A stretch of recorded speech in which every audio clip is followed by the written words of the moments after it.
Ok, buenos días. Vamos a, vamos a irnos hoy con los ingresos exentos del artículo 93 de la Ley SR, especialmente de las personas físicas para que no haya confusión con respecto a las personas morales. Por lo tanto, debemos de saber qué es lo que no paga impuesto y para esto vamos a irnos al artículo 93 de la Ley del Impuesto. No se pagará el impuesto sobre la renta eh, por la obtención de los siguientes ingresos. Lo primero que debemos entender es que no se va a pagar el impuesto primeramente por las prestaciones distintas al salario. Pero ojo, este tipo de ingresos va a aplicar cuando sean trabajadores que reciban el salario mínimo. Por lo tanto, las prestaciones que sean distintas al salario no van a pagar este impuesto sobre la renta. El excedente, porque es importante aclarar que el artículo 93 marca determinados límites. ¿Qué quiere decir? Que si esta prestación distinta llega a ser superior a determinado importe, puede ser que llegue a pagar este impuesto. Justamente por eso es que este tipo de prestaciones pueden ser diferentes y que va a venir señaladas en la legislación laboral.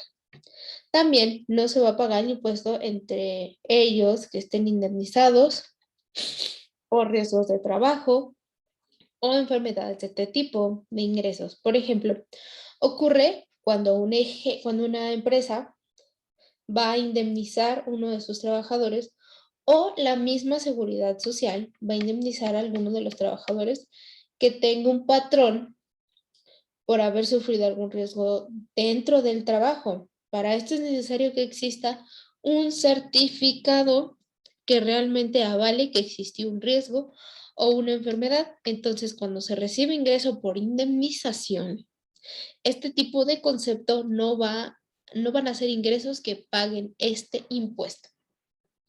Lo mismo ocurre, por ejemplo, con las jubilaciones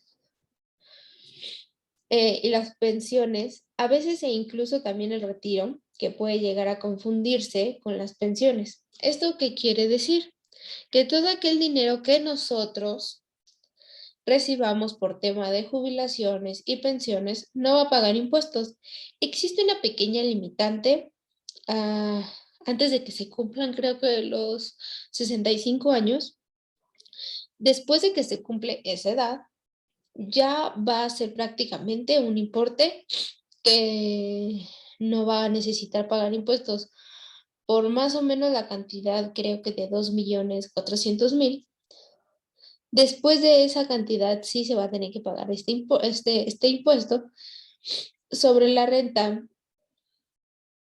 que también que también van a ser los ingresos exentos aquellos que sean de prestaciones de seguridad social, prestaciones que obviamente otorguen las instituciones públicas para aquellos que incluso llegan a trabajar en ese tipo de instituciones. Ok. Luego también tenemos lo que son los reembolsos por gastos médicos. Llegamos, por ejemplo, a tener algún tipo de póliza o seguro o llegamos a tener algún tipo de prestación dentro de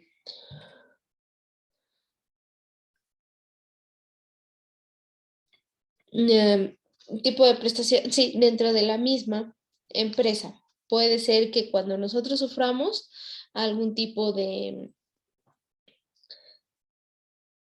accidente o cuando necesitemos ir al médico, llegamos a tener un reembolso por este tipo de conceptos que pueden ser por parte de lo que es la misma aseguradora, pero también por parte de las empresas. Esto no se queda nada más en que son los gastos médicos, también puede ser, por ejemplo, aquellos que sean gastos dentales, gastos hospitalarios e incluso gastos funerales. La intención o más que nada la idea es que se concedan de manera general, ya que esto va a depender más de lo que son las leyes laborales y los contratos colectivos de trabajo. También tenemos también lo que son los ingresos que tienen las prestaciones de previsión social, Sí, de previsión social que otorgan las instituciones públicas. Pueden ser aquellos que sean como con motivo de subsidios por algún tipo de incapacidad, puede ser por la misma empresa que esté dando algún tipo de beca institucional también. Algún tipo de beca institucional o educacional. Este tipo, todo ese dinero que el trabajo, que es, o sea, que todo ese dinero que percibe el trabajador, aparte de su salario, eh, van a ser ingresos que no van a pagar el impuesto. ¿A qué puede incluso llegar a darse que los hijos, que los hijos pueden ser guarderías infantiles, actividades culturales, deportivas, entre otros?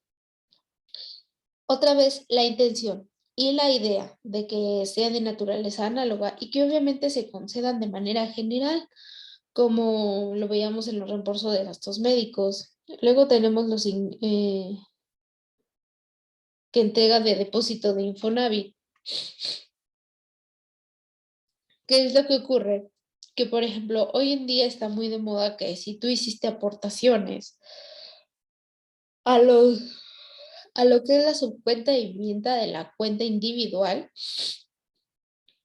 es lo que la ley del IMSS o lo que la subcuenta del Fondo de Vivienda, o incluso el ISSSTE o Fuerza Aérea o otro tipo de conceptos, va a servir para el fondo, para la vivienda. En el caso de que ella se haya utilizado en las mismas personas, va a poder hacer uso de este recurso retirando los, va a poder retirarlo bajo las determinadas características. Ya una vez que se hayan cumplido esas características y puedan hacer uso de este recurso en las cuentas bancarias, el dinero que entre por estos conceptos va a ser ingresos, limpios de impuestos. Por ejemplo, cuando provengan de cajas de ahorro también, ¿qué quiere decir? Que estos cuando cajas de ahorro de los trabajadores, e incluso cuando existan fondos de ahorro establecidos en las mismas empresas. Por ejemplo, yo Nicole, en la empresa de First Cash, en la casa de empeño, yo trabajo, yo soy empleada y la empresa me da a partir del, ¿qué será? Bueno, a partir desde que entro, sí, desde que entro me da una caja de ahorro. ¿Qué quiere decir esto? Conforme yo vaya obteniendo mi salario, una parte se va a ir a esa caja de ahorro. Y cuando ese dinero se me devuelva a mí o tenga que retirarlo, no voy a tener que pagar impuestos este, por ese dinero que se me está regresando. Luego también tenemos otros tipos de ingresos que no van a pagar impuestos. Por ejemplo, aquí, provenientes de caja de ahorro de los trabajadores y fondo de ahorro establecidos, sujetas a una a una relación laboral. Ah, y al igual también tenemos, así, aquí. Luego, ingresos que van a ser cuotas de seguridad social. Obviamente deben de ser pagadas por los patrones. Lo que son las primas de antigüedad, indemnizaciones. Por ejemplo, este tipo de primas de antigüedad se obtienen una vez que la relación laboral ha terminado. En su momento de su separación, cuando se otorgan por concepto de primas de antigüedad o incluso por el retiro, e indemnización u otros pagos, no necesariamente tienen que venir con ese concepto. Pero bueno, estos ingresos tampoco van a pagar estos ingresos tampoco van a pagar el impuesto. Por eso cuando se llega a terminar la relación laboral, ya sea por medio de un finiquito o a través de una liquidación, que cuando llegan a este tipo de prestaciones ya en efectivo o cuando caen a nuestra cuenta, Muchos de estos conceptos no pagan impuestos. Obviamente existen determinadas limitaciones que nos van a pedir, como que el beneficio, como ese que el beneficio no se ha pagado, espera, que ese beneficio no pagarlos después de que se rebasen los límites va a tener que pagar impuesto. No van a pagar impuestos las gratificaciones tampoco que reciban los trabajadores. Obviamente, las personas que los las personas que los emplean durante un año de calendario, existe un tope. Este tipo de ingresos de gratificaciones se manejan por 30 UMAS. Si después de 30 UMAS todavía el trabajador recibe gratificación, bueno, por lo que excede de las 30 UMAS va a pagar impuestos. O sea, lo excedente a las 30 UMAS va a pagar impuestos. Por ejemplo, si a nosotros nos entregan lo que son las primas vacacionales y aparte el PTU, en lugar de ser 30 UMAS, solamente van a ser 15. Lo que exceda va a tener que pagar impuestos por los importes que reciban. Entonces, tenemos dentro de este rubro gratificaciones, todo, por ejemplo, aguinaldo, PTU, prima vacacional, por dentro de la misma ley fiscal, así como se conoce. Esto solamente queda aquí porque, por ejemplo, si nosotros recibimos primas dominicales, aquí la excepción solamente va a quedar en una sola UMA. Afortunadamente, esto es por cada domingo que se elabore. O sea, cada domingo que yo elabore, si mi semana es de lunes a, pues sí, de lunes a sábado, y yo elaboro un domingo, pero por ejemplo en noviembre que tuvo, bueno, sí, tuvo 4 domingos. El 7 de noviembre, 14 de noviembre, 21 de noviembre y 28 de noviembre. Entonces, yo del mes de noviembre solo trabajé el 7 y el 21 de noviembre. Entonces, por el 7 de noviembre y por el 21 de noviembre me van a pagar una UMA extra. Y aparte, no voy a pagar impuestos por esa UMA extra que yo trabajé.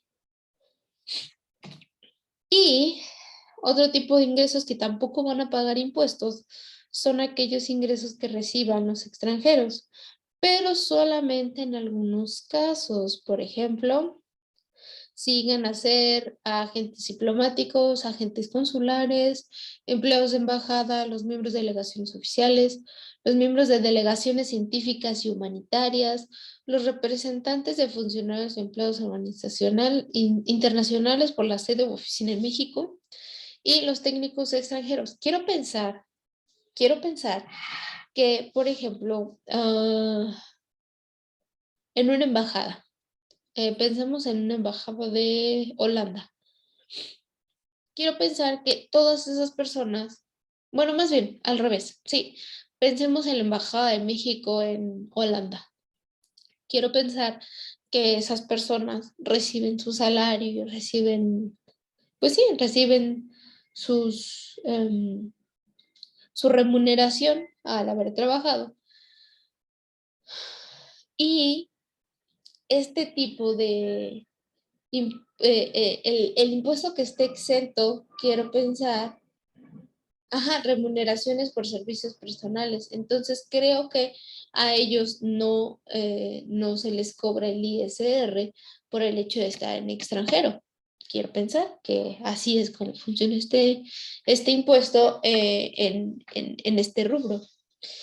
Y terminamos, es hasta el artículo 15. Yo quise hacer hasta el 16 porque pues el artículo 15 lo dice mucho, entonces son los primeros 15 numerales que tiene el artículo 93 del ISR, que nos habla sobre las excepciones del impuesto sobre la renta.